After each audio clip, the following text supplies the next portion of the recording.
मुहर्रम के जुलूस में भारत के अंदर फिलिस्तीन का झंडा लहरा दिया किसी मोहब्बत करने वाले इंसान से, मोहब्बत फिलिस्तीन से मोहब्बत करने वाले शख्स ने। तो भाई साहब यूपी पुलिस ने एफआईआर दर्ज करवा दिया। लेकिन यही यूपी पुलिस का और बहुसंख्यक समाज का दोगलापन ये देखिए।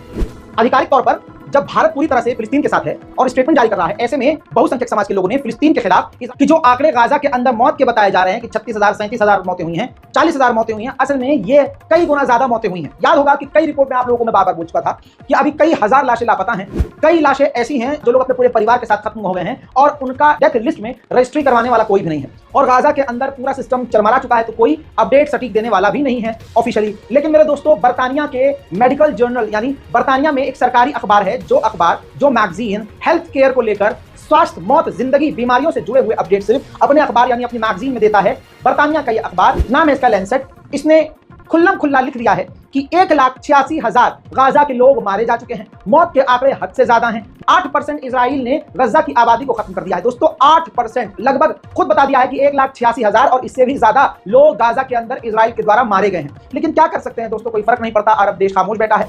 अरब ही तो है फिलिस्तीन, अरब का ही एक टुकड़ा है, एक हिस्सा है। लेकिन सोच के देखिए कि अरब देश पूरी तरह से खामोश बैठे हैं, क्या ही कर सकते हैं। अब आप सोच रहे होंगे रजा भाई 2 दिन आप कहां थे? तो ऐसा जिंदगी में बहुत सारे उछाल होते हैं। ऐसा खतरे वाला काम करने पर कई सारी बीच में कभी कोर्ट, कभी कचहरी, कभी तारीख पे तारीख, कभी थाना वाना, ये भी। तो थोड़ा आप लोग इस चीज को समझा करिए। इतना वो घबराया मत कि रजा भाई कहां चले गए। और इन तमाम चीजों की जानकारी कि मैं आज हैदराबाद कोर्ट में जाऊंगा या मैं इलाहाबाद हाई कोर्ट में जाऊंगा या मैं दिल्ली कोर्ट में जाऊंगा, ये तमाम जानकारी पहले से देना मेरे लिए एक बड़ा खतरा हो सकता है। आप जानते हैं, आपके लिए जान हथेली पर लेकर अपडेट देने का मतलब ये थोड़ी ना है कि हम अपनी मतलब समझ लो अपने आप को जबरदस्ती मुसीबत में डाल देंगे, हाँ फलानी जगह मारे हैं, आओ, समझ लो। और अभी सरकार और सरकार के जो ये हैं पालतू अंधभक्त, ये बिल्कुल पगलाए हुए हैं, क्योंकि इनको हर दिन एक वीडियो, बहुत सारे यूट्यूबर हैं, हफ्ते में एक वीडियो बना रहे हैं, हफ्ते में 2 वीडियो बना रहे हैं या किसी और कॉन्सेप्ट बना रहे हैं। लेकिन आप जानते हैं आपका ये नौकर अंधभक्तों का जो बाप है, वो हर दिन 4-5 वीडियो, जिसमें गाजा और फिलिस्तीन के वीडियोज में भी, अपडेट में भी इनको नंगा करते रहता हूँ। लिहाजा चीजों को कभी कभी आप समझ लिया कीजिए। अगली बड़ी खबर ये है दोस्तों कि इजराइल 1,86,000 लोगों का कत्ल करने के बाद भी अरब देशों की खामोशी का जो सपोर्ट मिल रहा है, खामोशी की वजह से सपोर्ट मिल रहा है, उसकी वजह से देखिए अभी भी इस तरह से गजा में बमबारी हो रही है। पिछले अगर मैं 72 घंटों की बात करूं तो 200 से ज्यादा टोटल लोग मारे गए हैं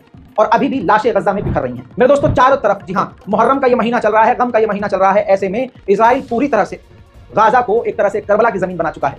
दोस्तों करबला में 72 शहीद हुए थे और यहाँ 1,86,000 मासूमों को कत्ल कर दिया गया है। दोस्तों दुनिया के पहले आतंक के खिलाफ आवाज उठाने का नाम मुहर्रम है। दोस्तों पूरी दुनिया में आज मुहर्रम के अय्याम शुरू हो चुके हैं। ऐसे में आप ये देखिए कि ये तो नहीं कह सकता कि करबला से ज्यादा जुल्म, लेकिन ये ऐसा जुल्म है जो आपकी पीढ़ी कभी इतना जुल्म नहीं देखेगी, ना हमारे बाप दादाओं ने ऐसा जुल्म देखा होगा। मतलब समझ लीजिए कि गजा की हवा में जो हवा की जो खुशबू होती है, तो गजा की हवा में सिर्फ खून की बू है, सिर्फ खून की बू। मैं जो बात कह रहा हूं उस बात का वजन समझिए। हवा में खून की बू है, क्योंकि चारों तरफ जमीन पर लाशें हैं। कोई गाजा में ऐसा परिवार नहीं बचा है जिसके घर का व्यक्ति घायल ना हो या मारा ना गया। अब गाजा में क्या तबाही पिछले 24 घंटे में करी है इजराइल ने, दर्द समझने के लिए हमारा दिल इतना मजबूत नहीं है। जरा इस वीडियो को देखो।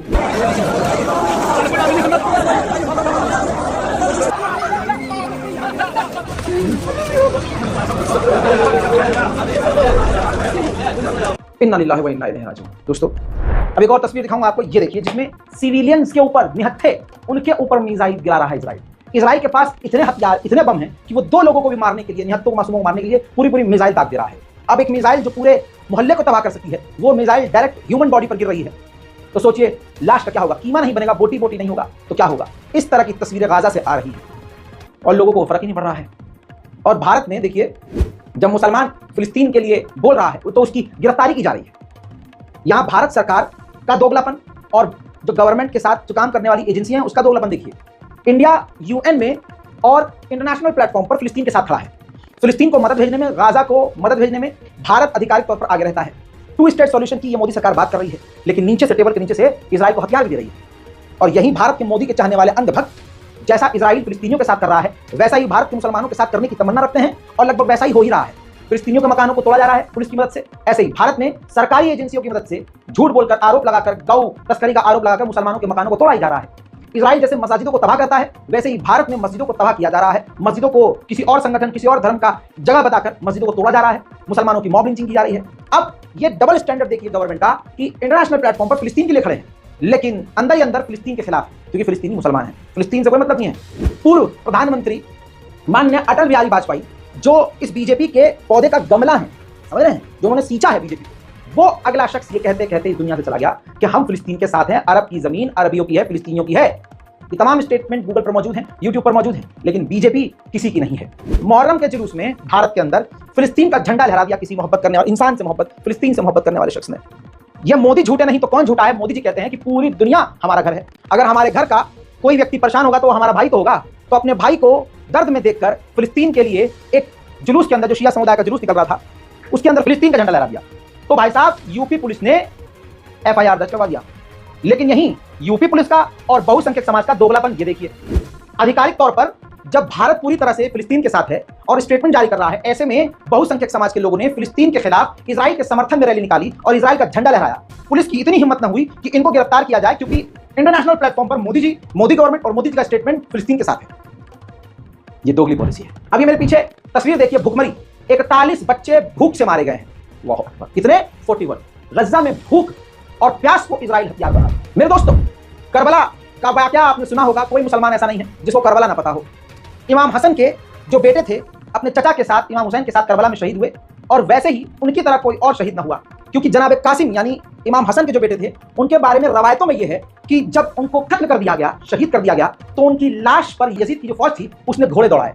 घोड़े की नाल जो लोहे और कांटेदार थी, उससे जनाब कासिम की लाश जो थी वो टुकड़े में बिखर गई थी, कई टुकड़े हो गए थे। तो जब इमाम हुसैन करबला में आए तो वो जो रिदा होती है, जब आप अपने इमाम को देखते हैं पहने हुए, उस रिदा में कासिम की लाश को इकट्ठा किया था।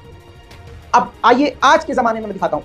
मैं अलग से नहीं दिखा सकता हूँ। ये बाल्टी जो आप देख रहे हैं, बाल्टी, इस बाल्टी के अंदर इसके परिवार के एक इंसान की लाश के टुकड़े हैं।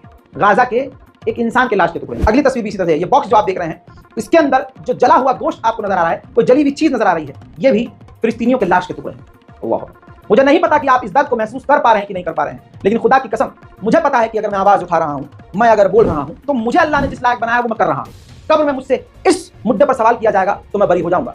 आपसे सवाल ये किया जाएगा कि आपने क्या किया, तो आप ये कहेंगे नहीं, हम तो यूट्यूबर ही नहीं थे जी, हम तो बोल ही नहीं सकते थे, हम तो गरीब कम चंदा दे नहीं सकते थे। लेकिन आप मेरी आवाज को सहारा दे सकते थे। आप फिलिस्तीनियों की आवाज को आवाज बना सकते थे। मत बोलो, मत कहो, डर के रहो, कोई बात नहीं, डरो, क्योंकि कुरान में अल्लाह कह रहा है कि डरो नहीं। राहुल गांधी ने भी ये कोड जो है, आया जो है, शेयर करी थी विधानसभा में। कोई बात नहीं, आपको दुनिया से क्या फर्क पड़ता है और आखिरत से क्या फर्क पड़ता है। आपको तो बस बिरयानी खानी है। अल्लाह आपको बिरयानी नसीब करे और आपका घर आबाद रहे। एक ना एक दिन आप दर्द समझेंगे। आप आवाज की आवाज इस तरह से बन सकते हैं कि आप हमारी वीडियोस को शेयर कर सकते हैं।